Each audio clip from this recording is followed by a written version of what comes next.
Salut à toi, j'espère que tu vas bien et je te souhaite la bienvenue dans ce tutoriel gratuit de Motion Live Teach. Alors si tu ne connais pas, Motion Live Teach, c'est une plateforme qui te permet d'apprendre gratuitement les effets spéciaux et le cinéma d'animation numérique.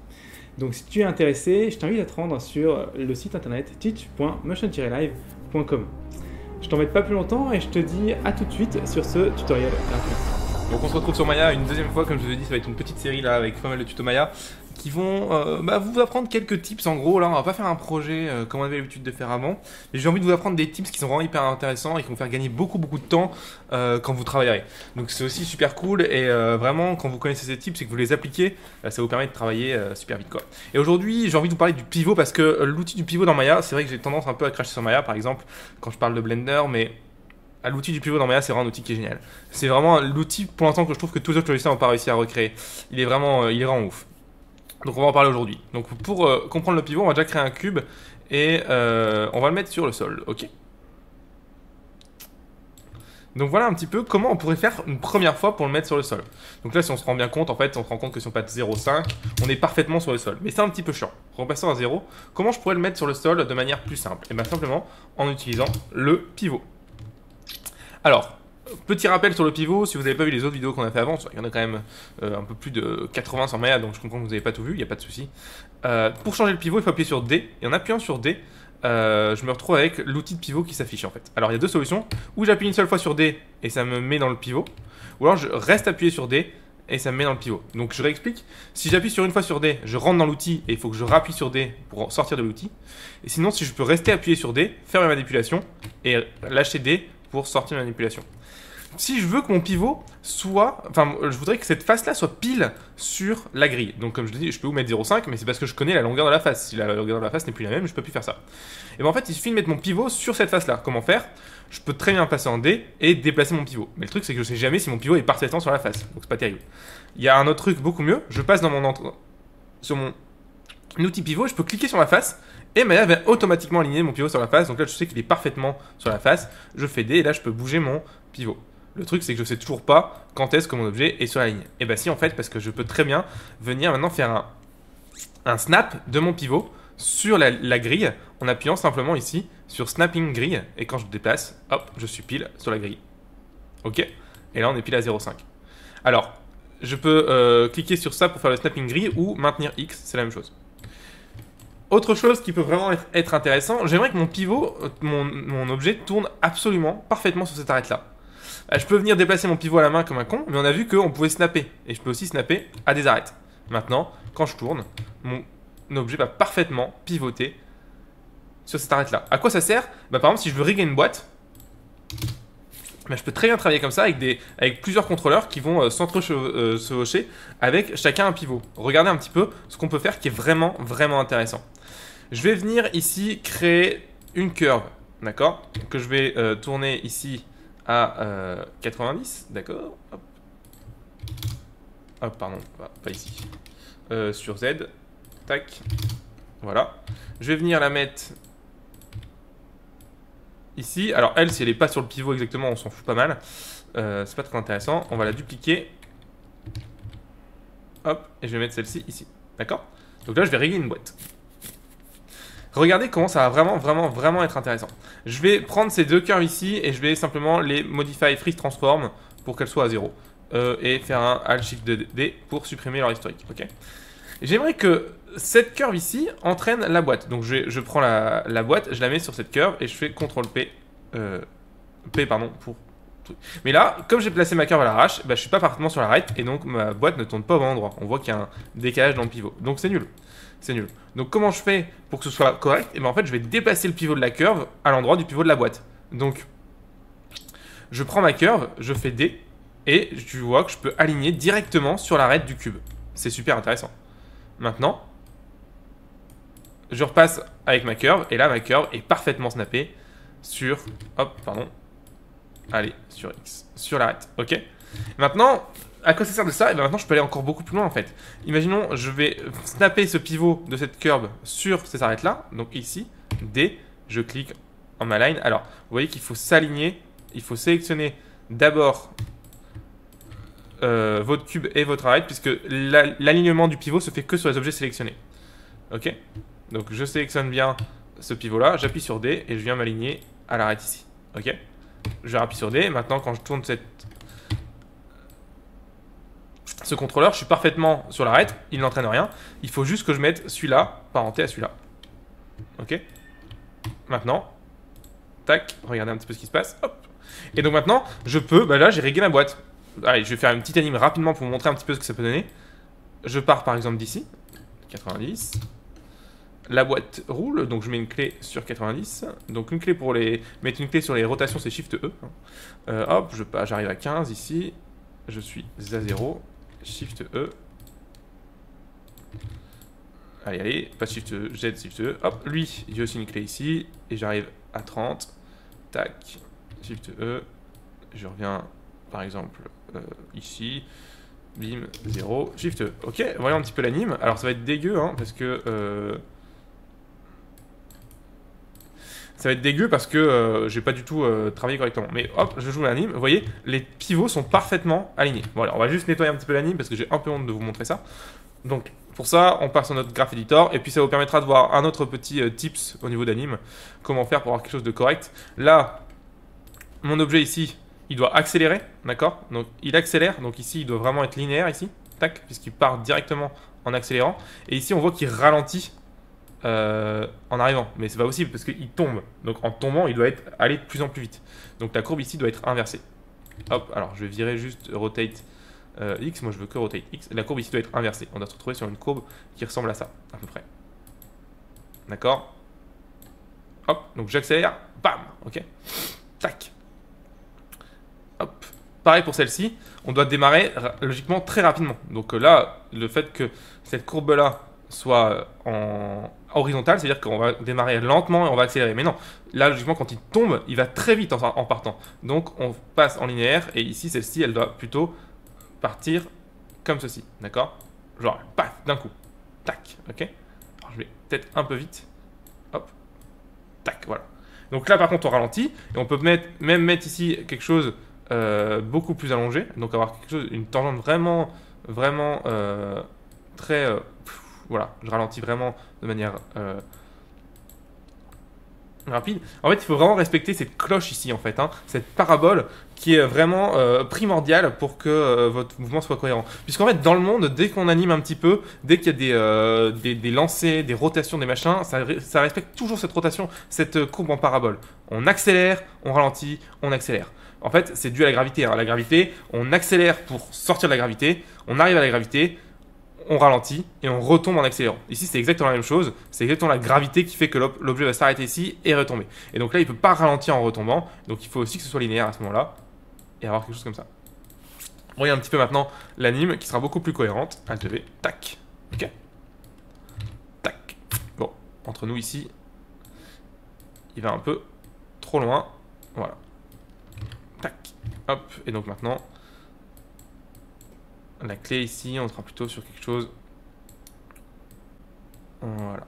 Si vous voulez être un bon animateur, il est indispensable que vous compreniez comment fonctionnent les courbes d'animation. Indispensable. Tac, voilà. Tac. Bon. C'est pas la meilleure anime du monde, on est d'accord, mais ça vous permet de voir un petit peu comment ça marche. C'est peut-être un peu trop violent ici, en fait. Hein. Ouais, voilà. Là, ici... cette clé-là, il faut qu'elle soit plus rapide. Donc, hop. On va faire sur les trois. Bon, sinon, on va supprimer celle-ci. Ah. Non. Allez, allez. Donc, je vais prendre cette clé-là. Je vais supprimer. Et je vais rapprocher. Voilà, pour avoir quelque chose de moins violent, si je puis dire. Voilà. Bref, donc voilà un petit peu l'anime, c'était pour le fun, mais ça vous a donné quelques petits tips aussi en animation. Soyons fous. Mais donc vous voyez qu'avec les points de pivot, on peut venir vite faire des rigs rapidement, simplement en fait, parce que les pivots sont bien placés. Ok? Bon, donc je vais juste sortir le cube en faisant Shift P, et je vais supprimer les courbes. Tac. Alors, maintenant, où est-ce qu'on peut encore utiliser le pivot pour des choses intéressantes? C'est en modélisation. En modélisation, le pivot va nous servir d'outil vraiment très intéressant quand on va faire des choses un peu plus avancées.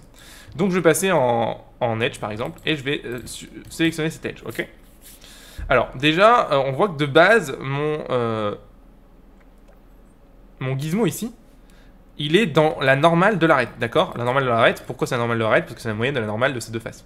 Eh bien, de base, vous n'avez peut-être pas ça, vous. Comment faire pour être en normale de l'arête? Il faut double-cliquer sur l'outil de déplacement et vous mettez ici en Component. Ok? Alors, je crois que Component n'existe pas dans la version de Maya 2016. À vous de voir. Mais en tout cas, 2017, 18, 19, c'est bon. Hop. Et donc ici, ce qui est excellent maintenant, c'est que, vous voyez, je me déplace pile dans la normale. Ça peut être hyper intéressant. Par exemple, si je fais une extrude, ben voilà, je suis pile dans la normale, quoi. Ok? Et imaginons que je veux déplacer, par exemple, ici, je vais faire une autre extrude, alors ça n'aura pas trop de sens, mais bon, soit. J'aimerais déplacer cette arête, ici, dans la normale de cette arête-là. Comment je fais? Eh bien, je peux très bien changer le pivot d'un component. Je passe sur D, ok, je fais Align avec cette arête-là, et là, je suis bien dans le bon alignement. Ok? Alors là, ça sert à rien, mais croyez-moi, dans des extrusions un peu plus compliquées, ça peut vraiment se révéler très, très intéressant. Autre chose. Je vais créer une extrude ici, par exemple. Ok. Hop. Tac. Et j'aimerais que, par exemple, mon extrude ici, j'aimerais faire tourner cette arête-là autour de mon cube. Donc, avec le pivot au centre du cube. D'accord? Comment je peux faire ça? Eh bien, c'est pas très compliqué. Je passe en rotation ici. Et je viens mettre mon pivot au niveau de la face ici. Je suis pile au niveau de la face. Et donc maintenant, quand je tourne... Je suis pile au niveau de la face. Donc maintenant, quand je tourne, on voit bien que mon arête tourne autour de le centre de la face. Ça peut être très intéressant pour faire des manipulations complexes.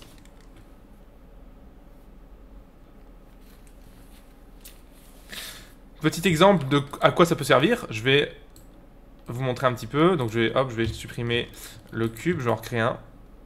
Je vais passer en Edge. Hop. Et je vais faire une extrude des 4 arêtes ici. Ok. Tac. Voilà. Et j'aimerais que maintenant, ces 4 arêtes tournent parfaitement autour de mon cube. Et bien, je sélectionne mes 4 arêtes. Ok. Je passe en rotation. Je mets le pivot pile au centre de mon cube. Et maintenant, je peux tourner. D'accord? Et voilà ce que ça peut donner. Donc ça peut vraiment faire des choses très très intéressantes. Et imaginons, je me dis, c'est con celle-là, j'aimerais bien qu'elle soit un peu moins, mais il faut toujours que ce soit sur le pivot au centre. Là ça marche pas, et je devrais la déplacer comme ça à l'arrache, moyen, bah non. Vous pourrez prendre votre pivot, l'aligner à la face et retourner autour. Ok? Donc le pivot c'est vraiment un outil qui est, franchement qui est excellent. Dans Maya, je pense que c'est un des meilleurs outils que Maya ait fait, c'est le pivot. Ok? Bon voilà, c'est tout pour ce petit tuto, mais ça vous a permis de voir un outil qui est très intéressant, que ce soit pour le rig, l'animation ou la modélisation, c'est le pivot. Donc n'hésitez pas à l'utiliser sans